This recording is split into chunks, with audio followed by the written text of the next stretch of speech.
नमस्कार दोस्तों, स्वागत है आपका आज के एक और नए महत्वपूर्ण वीडियो में।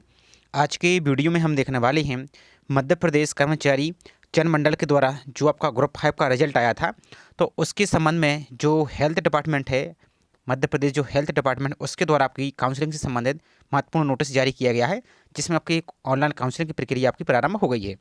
तो आज की वीडियो में यहाँ पर हम पूरी प्रोसेस देखने वाले हैं कि इसमें क्या कुछ बोला है और इसकी जो लिंक आपको वो कहाँ मिलेगी और किस प्रकार से आपको इसकी काउंसलिंग करना है। तो चलिए स्टार्ट करते हैं आज के वीडियो को। साथ ही चैनल पर आप यदि पहली बार विजिट कर रहे हैं तो चैनल को सब्सक्राइब करके जरूर रखिए और वीडियो को लाइक नहीं किया तो वीडियो को लाइक जरूर कीजिए इसी प्रकार की रेगुलर अपडेट पाने के लिए। तो यहाँ पर देख सकते हैं भाई 11 दिसंबर का ये नोटिस है, जो कि यहाँ पर आपको MPESP के द्वारा आयोजित ग्रुप 5 में आपके लैब टेक्नीशियन और रेडियोग्राफर के शेष रिक्त पदों की प्रतीक्षा सूची से करने के बाबत यहाँ पर देख सकते हैं जो वेटिंग लिस्ट वाले अभ्यर्थी हैं उनके यहाँ पर तो ये सभी नोटिस है। अब यहाँ पर इंपॉर्टेंट जानकारी वो यहाँ पर हम देख लेते हैं। रेडियोग्राफर एवं लैब टेक्नीशियन यानी लेबोरेटरी टेक्नीशियन के पद पर नियुक्ति हेतु एवं आवंटन हेतु काउंसलिंग प्रक्रिया अपनाई जाएगी। अब यहाँ पर देखिए एक एक जानकारी यहाँ पर पहले हम पढ़ रहे थे। तो मध्य प्रदेश कर्मचारी चयन मंडल यानी ESP के द्वारा 2024 में जो समूह 5 के परीक्षा परिणामों के संबंध में जारी प्रतीक्षा सूची यानी कॉमन मेरिट सूची की द्वितीय काउंसलिंग की चयन सूची होगी। यह काउंसलिंग MP ऑनलाइन के माध्यम से की जाएगी। इस काउंसलिंग में आपको सम्मिलित होने के लिए निर्धारित आपको 600 रुपये प्लस आपको GST देना होगा। तो काउंसलिंग में आपको इसको फीस भी लगेगी। इसके अलावा क्या है और तो प्रतीक्षा सूची में चयनित अभ्यर्थियों को मेरिट के आधार पर एवं उनके द्वारा दी गए जिलों की वरीयता क्रम एवं वर्गवार रिक्त पदों के आधार पर पदस्थापना जिले का आवंटन MP ऑनलाइन द्वारा किया जाएगा। तो जो भी आप जिले को प्रेफरेंस फिल करेंगे आपको जो भी जिला मिलेगा वही आपका अंतिम जिला रहेगा। यहाँ पर देख सकते हैं। अब अभ्यर्थी द्वारा चॉइस फिलिंग आपकी 11 दिसंबर से 20 दिसंबर तक आपकी लिंक ओपन है, तो उस पर आप कर सकते हैं।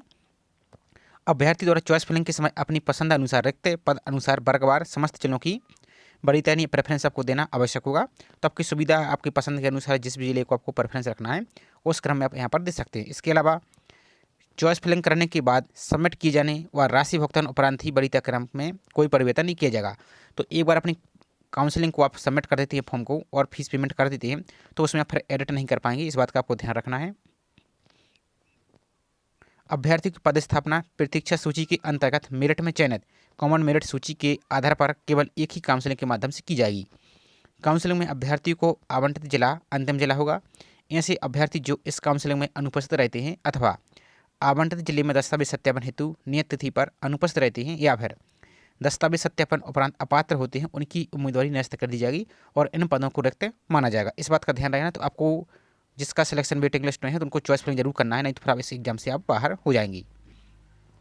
अभ्यर्थियों को आवंटित जिले में नियत तिथि पर संबंधित क्षेत्रीय संचालक कार्यालय में दस्तावेज के सत्यापन हेतु उपस्थित होना होगा और इस द्वितीय काउंसलिंग में केवल ऐसे अभ्यर्थियों के नामों पर विचार श्रेणी में लिया जाएगा जो ESP द्वारा तैयार की गई प्रतीक्षा सूची ने द्वितीय काउंसलिंग की चयन सूची जो कि सेकंड काउंसलिंग यही आप कही होंगे, अर्थात ऐसे अभ्यर्थी को प्रथम काउंसलिंग में उपस्थित हो चुके हैं भले ही भी दस्तावेज सत्यापन उपरांत पात्र अथवा अपात्र घोषित किए गए हैं, उन्हें द्वितीय काउंसलिंग में सम्मिलित नहीं किया जाएगा। तो जो पहली आपकी काउंसलिंग हो चुकी थी वो यदि उस काउंसलिंग में एब्सेंट रहा है तो उनके लिए फिर यहाँ पर सेकंड में कोई मौका आपको नहीं, आप एग्जाम से बाहर ही हो गए हैं। प्रथम काउंसलिंग के दौरान अनुपस्थित अभ्यर्थियों भी द्वितीय काउंसलिंग में सम्मिलित नहीं होंगी। इसके अलावा यहाँ पर कुछ और इंपॉर्टेंट जानकारी वो देख लेते हैं। तो क्षेत्रीय संचालक चयनित अभ्यर्थियों की सूची नियुक्ति पत्र जारी करने के पश्चात जानकारी आयुक्त के लोक स्वास्थ्य चिकित्सा शिक्षा को प्रेषित की जाएगी और अभ्यर्थी का चयन यदि अन्य विभाग व अन्य पद पर हो गया है तो तदुपरांत उक्त विभाग अथवा अन्य पद पर अपनी उपस्थिति जो प्रदान की गई है तो ऐसे अभ्यर्थी रेडियोग्राफर या फिर जो लैब टेक्नीशियन के पद हेतु नियुक्ति हेतु अपात्र होंगे। यदि आपको किसी और एग्जाम में और किसी और पोस्ट पर आपको पहले ही सिलेक्ट कर लिया गया है इसी के एग्जाम में तो आपको यहाँ पर शामिल नहीं किया जाएगा। इसके अलावा किसी भी विधि संबंधी विवाद की स्थिति में आयुक्त लोक स्वास्थ्य एवं चिकित्सा शिक्षा विभाग का अंतिम निर्णय होगा। इसके अलावा किसी भी विधि संबंधी विवाद की स्थिति में क्षेत्राधिकार आपका जुरिडिक्शन मध्य प्रदेश के उच्च न्यायालय तक ही रहेगा और काउंसलिंग से संबंधित दिशा निर्देश समय समय पर आवश्यकता अनुसार चयनित अभ्यर्थियों के हेतु वेबसाइट आपको जो हेल्थ डिपार्टमेंट की आगे इसके हम प्रोसेस भी दिखाएंगे पर प्रदर्शित की जाएगी, तत्संबंध विभागीय वेबसाइट आप चयनित अभ्यर्थी चेक करते रहें। तो ये नोटिस है। अब आपको ये नोटिस पहले कहाँ मिलेगा वो आपको हम दिखा देते हैं और उसके बाद आपको काउंसलिंग की लिंक आपको कहाँ मिलेगी वो हम यहाँ पर प्रोसेस दिखा देते हैं। तो सबसे पहले आपको जो लिस्ट आपको दिखाई वो हमको दिखा देते हैं। तो सिंपल सा आपको अपने ब्राउजर में टाइप करना है क्या, हेल्थ और MP इतना ही लिख देना और सर्च पर आपको क्लिक यहाँ से कर देना है। जैसे इस पर क्लिक कर देते हैं तो आपको जो पहली लिंक दिख रही है health.mp www.gov.in इस पर क्लिक यहाँ से आपको कर देना है। इस पर आप क्लिक कीजिए। जैसे इस पर क्लिक कर देते हैं तो इस प्रकार की नीचे को आ जाना है, स्क्रॉल करते हुए इस प्रकार से नीचे को आ जाइए। अब यहाँ पर देखिए जो लेटेस्ट न्यूज का आपको ऑप्शन दिख रहा है, यहाँ पर आपको देखेंगे तब एक लिंक यहाँ पर दिखेगी, काउंसलिंग संबंधी दिशा निर्देश। इसी पर आप लिंक पर आप क्लिक यहाँ से आपको कर देना है। इस पर क्लिक कीजिए आप। जैसे इस पर क्लिक कर देते हैं तो आपको इस प्रकार का पेज दिखेगा। आपको जो ये वाली लिंक दिख रहा है इस पर आप क्लिक करके इसकी PDF को आप डाउनलोड यहाँ से कर सकते हैं। तो ये तो रही जानकारी हेल्थ डिपार्टमेंट की। अब इसकी जो काउंसलिंग की लिंक है वो आपको कहाँ मिलेगी, तो वो और आपको दिखा देते हैं। तो आपको ब्राउजर में सिंपल से टाइप करना है mponline.gov.in और सर्च पर क्लिक यहाँ से कर देना है। अब जैसे इस पर क्लिक कर देते हैं तो आपका एक और नया पेज आपका ओपन हो जाएगा। थोड़ा सा आपको वेट करना है। तो इस प्रकार की आपकी लिंक ओपन हो जाएगी। आपको नीचे को चले आना स्क्रॉल करते हुए।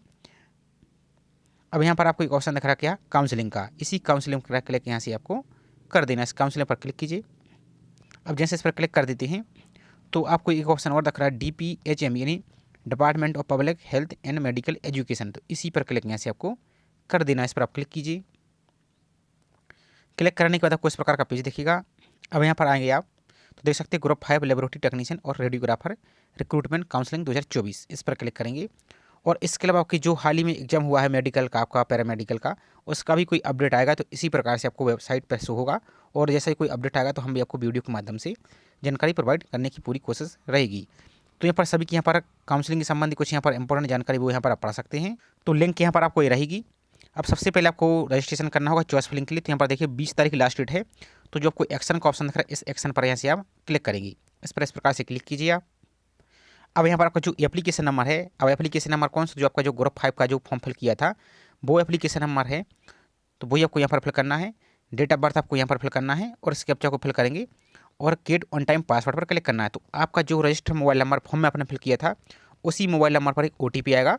उस OTP को आप वेरीफाई करेंगे और आपकी आगे की प्रोसेस यहाँ पर फिल करेंगे। यहाँ पर एक यूजर मैनुअल भी दिया गया, तो चलिए इसके माध्यम से आपको हम समझा देते हैं। अब चूंकि हमारे पास किसी यहाँ पर ऐसे अभ्यर्थी का रोल नंबर या एप्लीकेशन नंबर नहीं है, नहीं तो आपको उसका फॉर्म फिल कर ही आपको दिखा देते। तो इस प्रकार से आएंगे आप यहाँ पर। उसके बाद यहाँ पर आपका OTP आएगा। यहाँ पर एप्लीकेशन नंबर फिल करेंगे, डेट ऑफ बर्थ फिल करेंगे, कैप्चा फिल करेंगे और गेट ऑन टाइम OTP पर क्लिक करेंगे आप।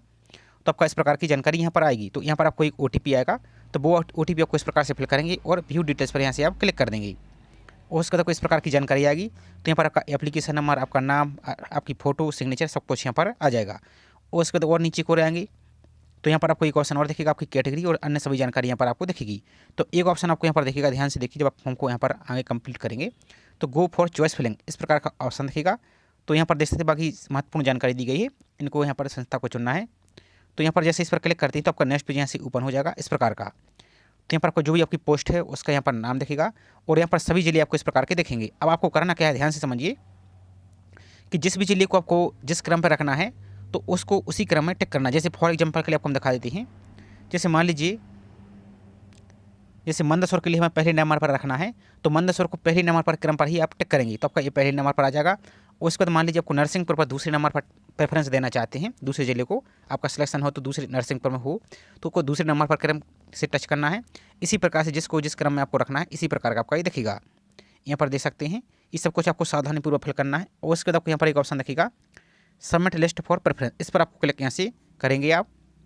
क्लिक करने के बाद यहाँ पर देखिए आपको भुगतान का पेमेंट ऑप्शन आएगा यहाँ पर। तो पहले आपको प्रीव्यू दिखेगा यहाँ पर देखिए। तो आपने जिस भी जिले को यहाँ पर जिस क्रम में रखा है तो इस क्रम में आपको इस प्रकार का ये शो होगा।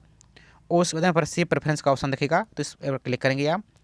क्लिक करने के बाद यहाँ पर आपका पूरा प्रेफरेंस यहाँ पर आपका ये आ जाएगा। पर इसका प्रोसीड टू पेमेंट पर आप क्लिक करेंगे। इस प्रकार से पेमेंट करने का तो इस प्रकार का ऑप्शन दिखेगा net banking, debit card, UPI, जिस भी माध्यम से आपको पेमेंट करना है वो यहाँ पर आपको शो होगा। जैसे UPI से पेमेंट करना है तो UPI पर क्लिक करेंगे आप।